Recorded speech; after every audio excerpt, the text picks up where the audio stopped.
La perversion narcissique au travail. La perversion narcissique imprègne de plus en plus les entreprises et les administrations ainsi que le monde associatif.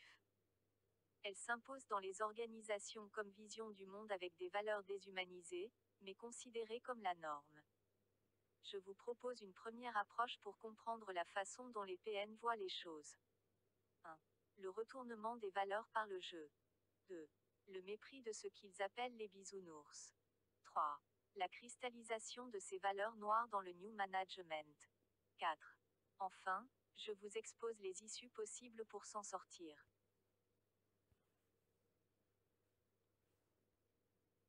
1. Le jeu. Le pervers narcissique est animé par l'envie et le désir de faire du mal. Or pour lui, ce n'est pas le mal. Pour lui, le mal est relatif. Il se voit plutôt comme quelqu'un de très malin, qui rit de ses tours comme un enfant. Parce que pour lui, faire le mal, c'est un jeu. Faire des crasses à quelqu'un, il va d'ailleurs utiliser des mots qui minimisent beaucoup le mal qu'il fait. Par exemple, il dira, ou bien des pervers narcissiques entre eux, se diront, j'ai fait une crasse à un tel. Ou alors, je l'ai torturé un petit peu. Il dira cela en rigolant. Et alors, en fait, ce n'est pas qu'il n'a pas conscience du mal, c'est que, pour lui, c'est de bonne guerre. C'est normal. Il voit les choses d'un côté animal. Il ignore en effet, tout ce qui est élévation de l'être humain et de l'humanité. Et il ne voit que des jeux là où nous voyons de la perversion. Pour lui, la vie se réduit à ces jeux et c'est comme cela qu'il vit sa vie.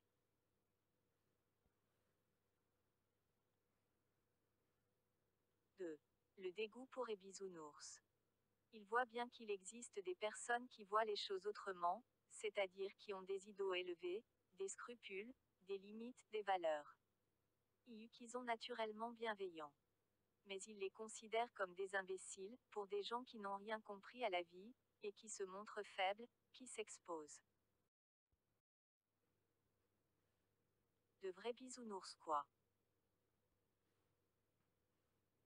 3. La cristallisation de l'esprit PN dans le New Management. Les PN et l'esprit perversif qui correspond à la vision du monde présentée par le New Management, a un profond dégoût pour le bien. Ils ne croient qu'en l'intérêt de chacun. Pas dans la bienveillance. Selon cette mentalité, les leviers de motivation seraient à la fois l'intérêt propre, et la volonté de pouvoir. Par pouvoir, il entend l'argent et le prestige social. Ceux qui n'auraient pas cette mentalité, cet esprit, et qui donc, ne seraient pas corruptibles. Ou bien qui auraient des valeurs contraires, des limites, des scrupules, sont axes de gentils bisounours ridicules. C'est-à-dire des losers, des gens faibles, crédules et idéalistes. Les PN adorent se moquer de la bonté et de l'empathie, de la bienveillance. Ils trouvent, dans les valeurs du management, exactement la confirmation du bien fondé de leur vision du monde. C'est pourquoi dans le monde du travail, où l'esprit perversif narcissique a atteint les valeurs et le fonctionnement du management, il est tellement difficile de se défendre ou de se battre lorsqu'on est attaqué par un PN. Pourquoi? Parce que ces agissements seront considérés comme la norme.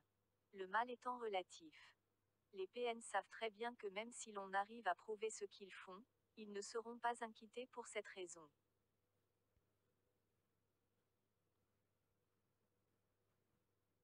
4. Alors quoi espérer quand on est victime d'un PN au travail? Si vous avez la chance que l'organisation qui vous emploie ne soit pas gangrenée par cette idéologie perversive narcissique, ces contre-valeurs jugées comme la norme, vous pouvez espérer qu'ils soient évincés.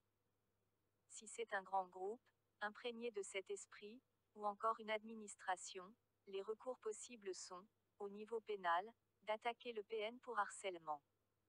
Vous pouvez aussi dénoncer la situation au prud'homme. Sachez que ces procédures sont longues et qu'elles impliquent, tôt ou tard, de devoir quitter votre emploi. Le médecin du travail peut également vous mettre en inaptitude. Là aussi, vous devrez quitter votre emploi, si l'employeur ne peut pas vous reclasser dans un autre service. On peut donc dire que lorsqu'on est victime d'un PN au travail, il y a peu d'issue en réalité. Soit quitter son emploi, par tous ses moyens. Soit trouver la force de rester en changeant de posture à son égard. Cela peut marcher si vous avez du soutien parmi vos proches, et parmi vos collègues pour tenir le coup. Sachez que c'est possible mais épuisant nerveusement et émotionnellement mais surtout aussi intellectuellement. Pourquoi? Parce qu'il faut sans cesse être en état d'hypervigilance et donc de concentration, et penser stratégiquement tout en se défendant. Cela demande aussi de devoir supporter ce malaise et ces pressions constantes. Pour votre santé et votre quiétude, votre bien-être, le mieux est de chercher ailleurs quand on peut.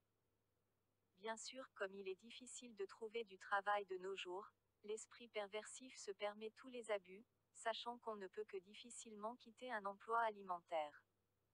L'arrêt maladie, en attendant de pouvoir prendre du recul et réfléchir à quoi faire peut être salutaire. Voici terminé cette vidéo. Cliquez sur le pouce si elle vous a été utile ou si elle vous a intéressé. Ne perdez pas courage. Car sachez que les PN et les organisations contaminées par cet esprit n'attaquent que les personnes qui ont une conscience professionnelle et qui sont généralement excellentes dans leur travail. Leurs qualités sont alors enviées. Voilà pourquoi, en gros, c'est à vous qu'ils s'attaquent. Les personnes qui, au contraire, se complaisent dans la médiocrité au niveau de leur travail ou moralement, ne seront pas inquiétées. À bientôt pour une prochaine.